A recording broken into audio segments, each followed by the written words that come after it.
सभी दोस्तों को नमस्कार, welcome to it our study. दोस्तों सीटेट परीक्षाओं में पूछे जाने वाले कुछ इंपॉर्टेंट टॉपिक जिसको हम लोग आज पूरे दिन में कवर कर लेंगे। तो पहला वीडियो है यहाँ पर पौधे से रिलेटेड कि पौधे किस तरीके से यहाँ पर जो आपके सवाल बनते हैं। तो पहला प्रश्न है आप लोगों के लिए, दोस्त चैनल को सब्सक्राइब नहीं करा कर लीजिएगा, वीडियो देख लीजिए, अच्छा लगेगा तो लाइक ज़रूर कीजिएगा। कीट भक्षी पौधा नहीं है यहाँ पर पूछा जा रहा है, तो कीट भक्षी पौधा नहीं है तो देखिए डायोनिया जो है वो कीट भक्षी पौधा है। आप देख सकते हैं कीट भक्षी पौधे क्या करते हैं, ये चींटी है, चींटी इसके अंदर गई और इसको ये ऑटोमेटिक बंद हो जाएगा। रीज़न क्या होता है, यहाँ पर ये ऐसे जगह पे उगते हैं जहाँ पर नाइट्रोजन की कमी होती है, तो नाइट्रोजन को पूरा करने के लिए ये किसी को भी अपने अंदर फंसा लेते हैं, उससे नाइट्रोजन ले लेते हैं और उसके बाद वो उस जीव की जो है मृत्यु हो ही जाती है। सिंपल सी बात है, जब बंद हो जाएगा ऑक्सीजन सब कुछ बंद हो जाएगा तो फिर जीव की मृत्यु होनी है। नेफेंथिस भी कहते हैं और याद रखिएगा संड्यू भी, इसको घटपर्णी पौधा भी कहा जाता है, इस चीज़ को याद रखिएगा। एरिजेटम जो है ये राइट आंसर है क्योंकि यहाँ पर नहीं पूछा गया है।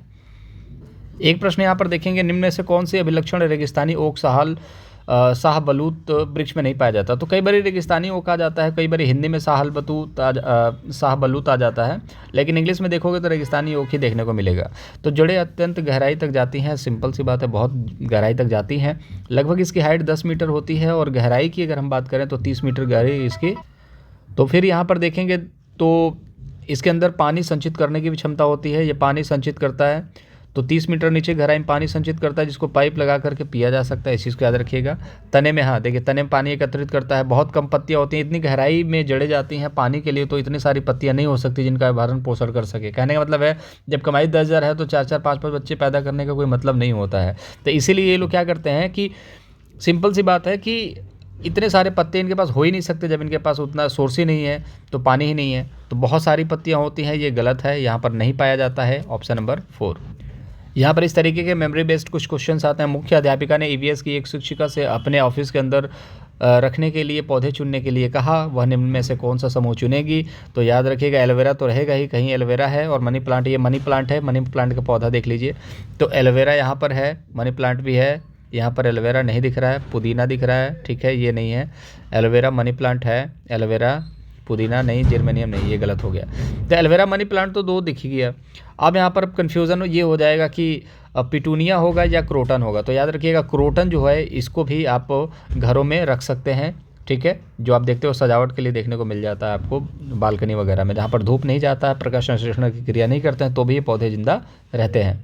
चलिए एक प्रश्न है कि गांव का नाम वहां उगने वाले कई खेजड़ी पेड़ों के कारण पड़ा। इस गांव के लोग जो है पौधों, पेड़ों और जानवरों की बहुत देखभाल करते हैं, या भारत में यह गांव है तो कहाँ पर है। तो खेजड़ी वृक्ष के बारे में आपको पता ही है कि खेजड़ी वृक्ष जो है वो राजस्थान में मिलता है, और याद रखिएगा इसके पेड़ों की जो लकड़ियाँ होती हैं वो ख़राब नहीं होती हैं, कीड़े नहीं लगते हैं, इनके जो छाल होते हैं उससे सब कई रोगों में इस्तेमाल की जाती है। खेजड़ी वृक्ष की छाल को कई रोगों में इस्तेमाल की जाती है। ये एक छायादार वृक्ष होता है, इस चीज़ को याद रखिएगा। इसका मतलब है कि इसमें पौधे में पत्तियाँ होती है, इस चीज़ को याद रखिएगा। ये रेगिस्तानी पेड़ है, ठीक है, इस चीज़ को याद रखिएगा। यहाँ पर देखिए निम्न में से कौन सा आपका परजीवी पौधा है। तो याद रखिएगा अमरबेल जो है वो आपका परजीवी पौधा है। देखिए ये परजीवी है, पीले पीले कलर का, एक पेड़ के ऊपर इसको बिल्कुल एकदम कैद कर रखा है। क्यों? क्योंकि परजीवी पौधे के पास खुद के बनाने के लिए प्रकाश संश्लेषण की क्रिया नहीं होती है, तो वो क्या करते हैं, वो दूसरे पेड़ों के ऊपर भगवान ने उनको किस्मत, कुदरत ने उनको एक मौका दिया है कि आप दूसरे के ऊपर जाकर कब्जा कर लो और उनसे जो है न्यूट्रिशन निचोड़ लो। तो ये क्या करते हैं, परजीवी पौधे जो होते हैं परपोषी पौधे के पास चले जाते हैं, जो परपोषी पौधे अपना भोजन खुद बनाते हैं। परजीवी जो है दूसरे के ऊपर डिपेंडेंट होते हैं, परपोषी जो कि आपने भोजन जो है वो खुद बनाते हैं। तो जो खुद बनाते हैं उनके ऊपर चले जाते हैं और किडनैप करने की बात करते हैं कि भैया मेरे को सारा कुछ दे दो आप। अब धीरे धीरे ये पेड़ जो होते हैं, जहाँ पर भी अमरबेल देखोगे, जहाँ पर भी आपको अमरबेल देखने को मिलेगा, वो पेड़ साल 2 साल 5 साल 10 साल के अंदर अंदर वो सूख जाएगा, खत्म हो जाता है वो। इस चीज़ को याद रखिए, अमरबेल राइट आंसर। एक प्रश्न है यहाँ पर, जो पौधे खारे जल वाले भाग में उगते हैं उनको क्या बोलते हैं। तो उनको खारा मतलब कि लवण की बात की जा रही है, तो लवणो मृदो भिद हेलोफाइट बोलाता है। पटसन का रेशा पटसन के किस भाग से प्राप्त किया जाता है। तो याद रखिएगा वो तने से प्राप्त किया जाता है। झूम खेती कहाँ पर होती है। तो याद रखिएगा झूम खेती प्रसिद्ध कहाँ पर, लंबे अंतराल पर होती है। स्थानांतरण कृषि है, ये पेड़ों को जला करके खाद का रूप दिया जाता है, सही है, ठीक है। नॉर्थ ईस्ट स्टेट में ये होता है, बहुत लंबे समय तक चीज़ों को छोड़ दी जाती है, फिर आग लगा के जला दिया जाता है, फिर उसके बाद उस पर खेती की जाती है। ये अच्छा नहीं होता है, ज़मीन के लिए भी, पर्यावरण के लिए भी, इस चीज़ को भी याद रखिएगा। वृक्षों पर विचार करना है, जैसे कि मान के चलिए कुछ विशिष्ट लक्षणों पर विचार करना है। और यहाँ पर बरगद के बारे में बात की जा रही है, तो बरगद के कौन कौन से ऑप्शन हैं उस चीज़ को देख लेते हैं। वृक्ष की लटकती शाखा जैसे दिखाई देने वाली, वास्तव में उसकी शाखाएं नहीं जड़ें होती हैं, बिल्कुल सही बात है। बरगद की जो जैसे ऐसी दिखाई देती हैं जैसे कि शाखाएं हैं, लेकिन वो शाखाएं नहीं, जड़ें होती हैं। जड़ जो है बाहर से निकल जाता है ऊपर से, फिर ऊपर चला जाता है। जड़ों की लंबाई 30 गुनी होती है ऊंचाई से 30 गुनी, मतलब समझ रहे हो आप, बहुत ज़्यादा हो जाएगा। ठीक है, इनकी ऊंचाई है आप बहुत ज़्यादा होती है, लगभग 10-15 मीटर 20 मीटर तक इनकी ऊंचाई हो सकती है। तो उससे ज़्यादा मतलब कि आधा किलोमीटर नीचे तक जड़ें होंगी, पॉसिबल ही नहीं है। ठीक है, रेगिस्तानी ओक के बारे में अगर बात करें तो रेगिस्तानी ओक का जो है 10 मीटर होता है लंबाई, लेकिन उनकी जो जड़ें होती हैं वो 3 गुना नीचे जाती हैं, तो 30 गुना की बात कर रहा है।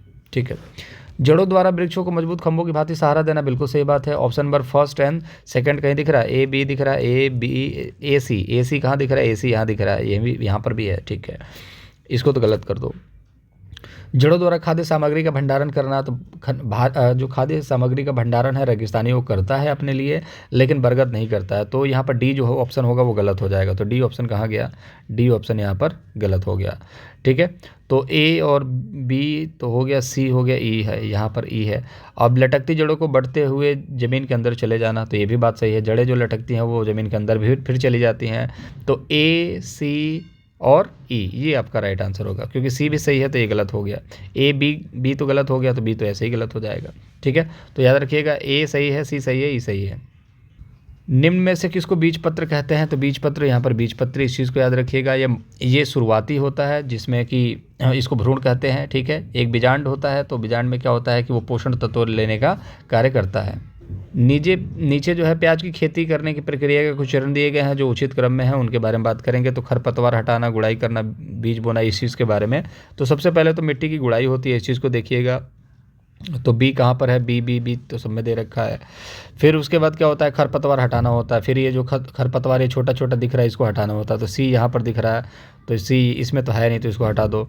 ठीक है, फिर उसके बाद बीज बोना। फिर आप देखोगे, नहीं, बीज नहीं बोना, पहले आप गुड़ाई करके बीज बोओगे, फिर बीज बढ़ने के बाद जैसे ही आप छोड़ दोगे कुछ दिनों के लिए, तो फिर खरपतवार आ जाएंगे।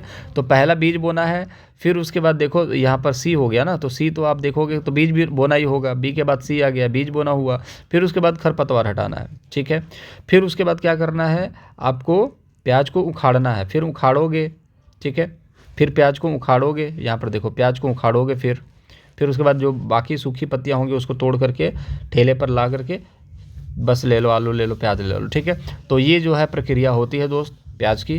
ठीक है, इस चीज़ को समझ लीजिएगा, बहुत इंपॉर्टेंट है, यहाँ से सवाल बनते हैं। तो कुल मिला के जितने भी क्वेश्चन इंपॉर्टेंट थे हम लोगों ने डिस्कस कर लिए हैं। इसके अलावा भी अगर कुछ बचता है, जैसे कि तुलसी के बारे में पूछा जाता है कि तुलसी जो है हमारी जड़ी बूटियों की रानी है। ठीक है, सैंक्टम इनका वनस्पति नाम है। ठीक है, तो इस चीज़ को लेकर के भी जो प्रश्न आते हैं वो भी मैंने आपको बता दिए हैं। बाकी के जो वीडियोस हैं वहाँ पर भी देख लीजिएगा। तुलसी जो है जड़ी बूटियों की रानी है, इससे प्रश्न पूछे जाते हैं, उसको भी देख लीजिएगा आप लोग। ठीक है, चलिए मुलाकात अगले वीडियो में करेंगे। अपना ख्याल रखिएगा दोस्त, वीडियो को लाइक कर दीजिएगा, चैनल को सब्सक्राइब जरूर कीजिएगा।